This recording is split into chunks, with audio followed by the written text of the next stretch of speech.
eu tiro realmente o chapéu. Olha, não é à toa que esse capacete está aqui. Não é à toa que estamos com luvas, com rádio e com tudo aquilo que lembra o ambiente técnico do trabalho. Porque hoje nós falaremos sobre a educação tecnológica, o processo da educação tecnológica no Brasil. Engana-se, eu só um instante para que eu possa colocá-lo para cá. Engana-se quem pensa que a educação tecnológica teve início agora. É coisa atual. Não, é um processo. Como tudo em educação se constrói em longo período.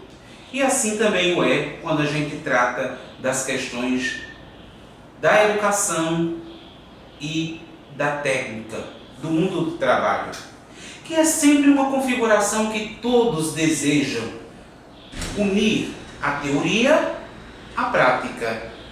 E assim se fez ao longo da história do Brasil. A primeira noção que se tem acerca do ensino técnico no Brasil já está presente desde a colonização, quando os índios, os primeiros habitantes desta terra recém-descoberta, juntamente com a mão de obra posteriormente dos escravos, precisava ter um mínimo de educação tecnológica, técnica, para poder fazer valer a mão de obra. E assim, já na colonização, nós tínhamos esta preocupação com a educação para o mundo do trabalho.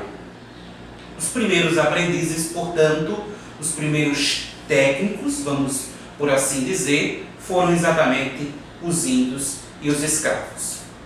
E aí o Brasil vai avançando e chega-se no momento em que o mundo do minério, o mundo da indústria do minério e, sobretudo, o minério de ouro, muito presente nas Minas Gerais, também necessitava de uma mão de obra especializada.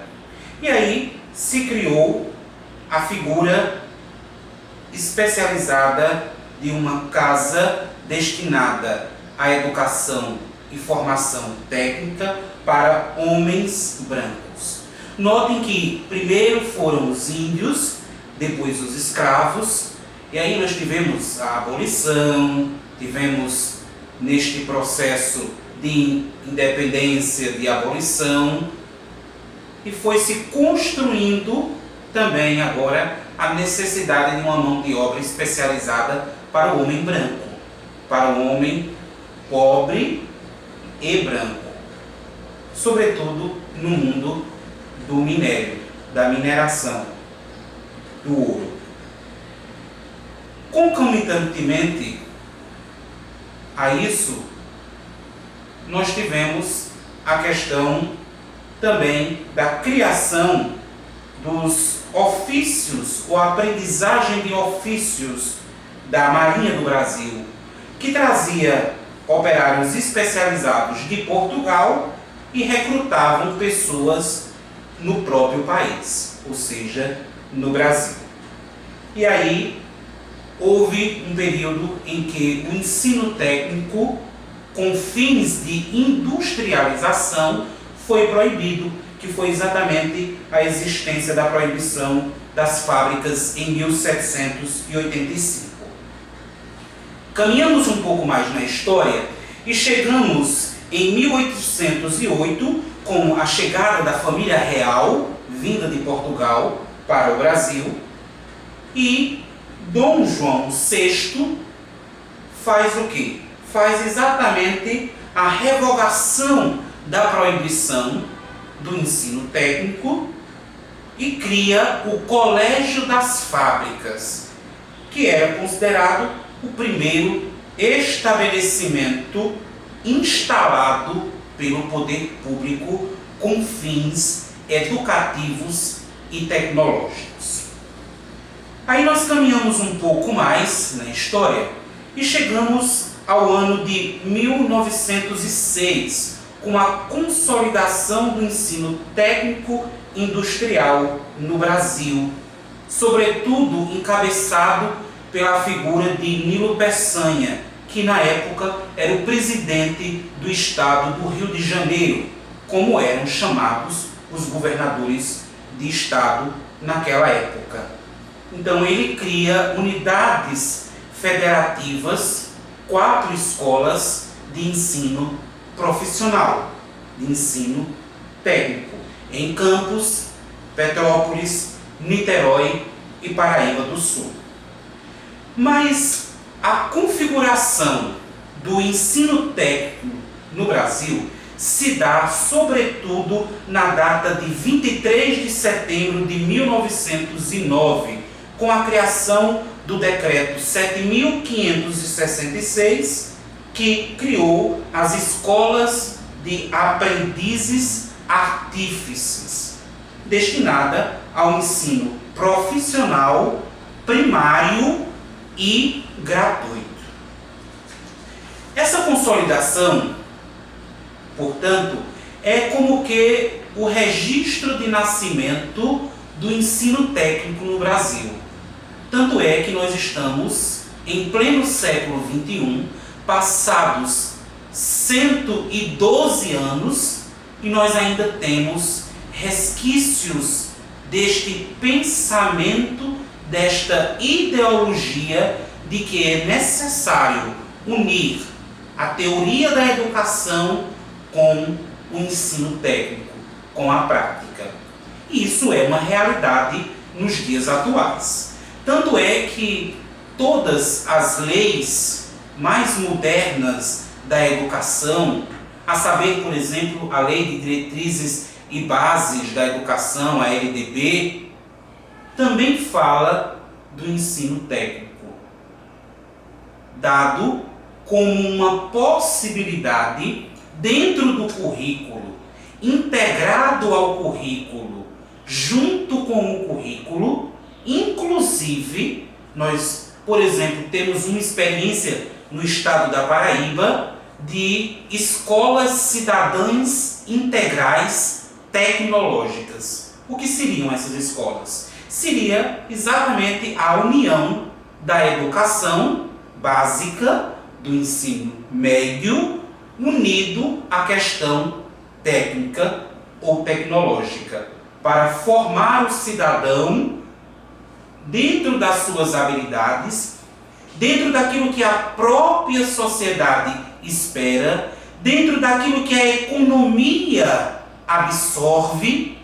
Então, é neste sentido que as escolas cidadãs integrais técnicas ou tecnológicas são, portanto, uma realidade no estado da Paraíba, inclusive com uma expansão geográfica para uma presença em todos os 223 municípios do estado da Paraíba.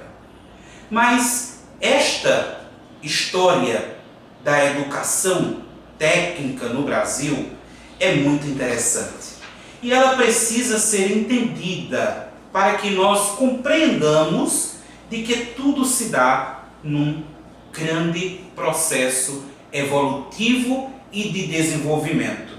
Até, por exemplo, nós chegarmos no ano de 2007, que foi também um grande marco da educação tecnológica no Brasil, com a publicação por parte do Ministério da Educação do PDE, que é o Plano de Desenvolvimento da Educação, e que traz exatamente a possibilidade da questão técnica aliada ao ensino regular, ao ensino básico. E aí o que é que diz este plano? O desenvolvimento da educação como programa de ação.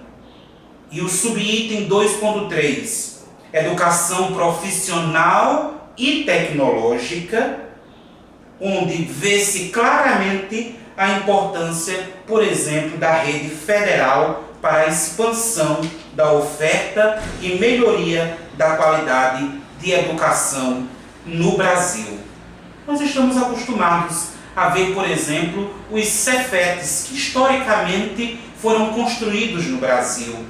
De 1909 até 2002, o Brasil tinha 140 unidades desses Cefetes, desses Centros Federais de Ensino Tecnológico. E aí, no momento em que o Brasil vê a ascensão de um trabalhador para a presidência da República, à época, o então presidente Lula, ocorre que ele cria a expansão desses Cefetes, criando a figura do Instituto Federal. E esses institutos federais são os braços dos Cefetes que vão se expandindo. Então, aquilo que era uma rede que tinha outrora apenas 140 unidades, agora com os institutos federais, nós temos no Brasil 354 unidades. Então, esta rede federal é responsável por um ensino de qualidade, por um ensino técnico e tecnológico de qualidade, inclusive muito disputado.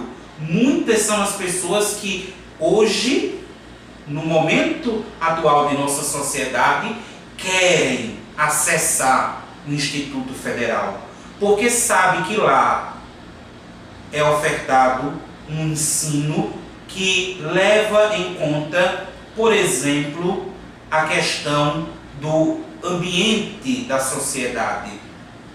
Vamos a um caso muito específico. Seria, por exemplo, na cidade de Patos, ofertar cursos na área da indústria calçadista, que é um forte na nossa cidade. Ou seja, também a possibilidade de unir uma habilidade, uma competência, a também uma necessidade da economia, da sociedade. Isso é muito interessante no ensino técnico no Brasil e, sobretudo, esta condição de expansão do ensino técnico, quer seja integrado na escola de forma regular, básica, na rede, ou ofertada à parte através de um instituto federal. Qualquer que seja a configuração, o importante é que nós não percamos de vista o bem que tem dado ao Brasil, historicamente, esta união do ensino com o mundo do trabalho. Porque nós precisamos cada vez mais, e a educação aliada à técnica, ao profissional, nos dá exatamente isto, a capacidade de nós termos mão de obra qualificada, mão de obra capaz e que possa corresponder aos anseios da indústria, do mundo do trabalho, da sociedade, da educação. Eu espero que você tenha colocado este tema bem às luvas de nossas mãos, para que unamos a educação e o mundo do trabalho. Se você gostou, curte, de luva ou sem luva, mas dá um joinha. Comenta lá nas nossas redes sociais. Mas se você gostou mais ainda, eu espero que você compartilhe e assim a gente faça crescer esta rede.